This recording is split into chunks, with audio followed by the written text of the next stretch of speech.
Joining us once again in the kitchen, the good folks from Fresco's, Jim Beckford, owner. Brent Patty, head chef, just disappeared around the corner. Yep. So we were talking about the new location in Stittsville on Hazeldean Road just a little bit earlier in the morning. We were watching you whip together some profiterole pastry. You want to take over, buddy? Oh, yeah. I'll hold the bag for you. So for people who may have missed our conversation earlier in the morning, how would you describe Fresco's?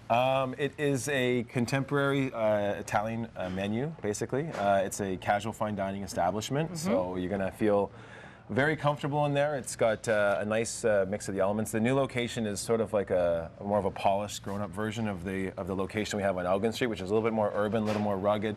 Older, beat up, looks like a Civ building. I love the location. But tons of character on Elgin Street. And the new location has those elements in the character as well. We've got the copper top bar, we've got the black and white photos, the brick wall, the tablecloths with the brown paper on top. It's the hardwood floors. It's a similar setup, just like everything being brand new and everything working nicely too. Pipes not freezing up, no floods in the basement like I had yesterday. I didn't know any of these things. I am at Fresco on Elgin Street all the time because there's a combination of cool atmosphere, you have a great staff, and I have never been served a poor plate of food. Well, thank you for saying so. That counts for a lot. And I'm not even lying. Like, I actually mean that. You see me there all the time. I see you there quite a bit. Yeah, it's nice to have you. It's nice for people in Stittsville too, or kind of it's on the border between Stittsville and Canada, right? Yeah, the advertising kind of goes like we're the downtown restaurant you don't have to go downtown for. So that's what we're advertising out there. And we're actually gearing up for Valentine's Day, which is just around the corner. So we've been working out the menu. Patty's designed a really nice 4-course table d'hote. And Fresco's has this thing, I don't know, it's like, I've noticed it since I started working there in 2002, that it's a sort of a romantic place, and there's lots of people that go on first dates there and have their blind dates there and get to know each other, and all these couples come in saying, oh, this is where we had our first date, and now we're married and we live in Stittsville or whatever. So that's kind of the stories we would hear that prompted our move out there in the first place. And yeah, in the last, I'd say, 5 or 6 months, I've probably seen at least 3 or 4 proposals in the restaurant. Really? So yeah, it's a place people seem to hook up. So. Okay, before I get you to tell me about your Valentine's Day happenings, what are you making here, Brent? This is the pastry just getting piped out before it gets baked for the profiteroles. Can I try one? You're gonna Can I try making one? For sure. So what's the technique behind it? Twist the top? You just want to squeeze from the top. You want to keep the tip still. And then at the end, I noticed you couldn't do like a little wiggle. Stop piping and then just whip it out. That could be dangerous. Okay. So, and then. Oh, that's pretty good. That's pretty good. Yeah. It looks like a massive Hershey's Kiss. Yeah, it does.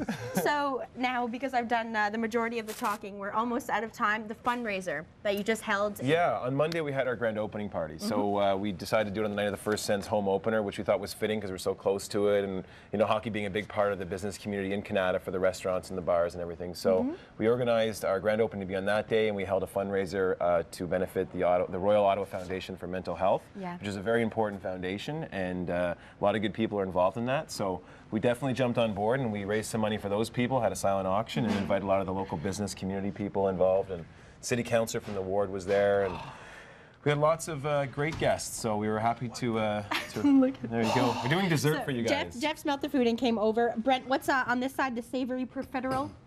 Yeah, there's roasted garlic and sea salt with bison salami, pickled onions, and cheddar. Now, Jim, if people are looking to make Valentine's Day plans, what's special at the new location? Well, a special would be the menu that we're doing. Patty's put together a really nice 4-course table d'hote menu. Okay. That's the menu we'll be serving on Valentine's Day. We'll be doing 2 seatings.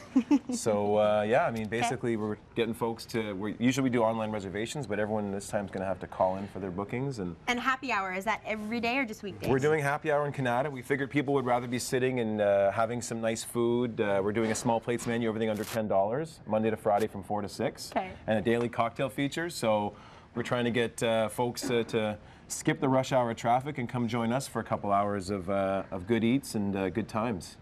I'm so glad that the two of you could come into the studio and give us a taste of the food, but really, for those who are watching at home, you have to go in and experience the atmosphere of Fresco because it's unlike anywhere else. How is it, Jeff? It's like it's a 2-bite sandwich. It's delicious.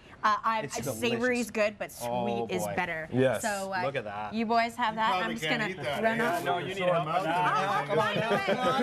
I will puree this profiterole and eat it that way. I kid you not. We got a blender. All right, thanks, lads. We'll head over and meet up with Kurt.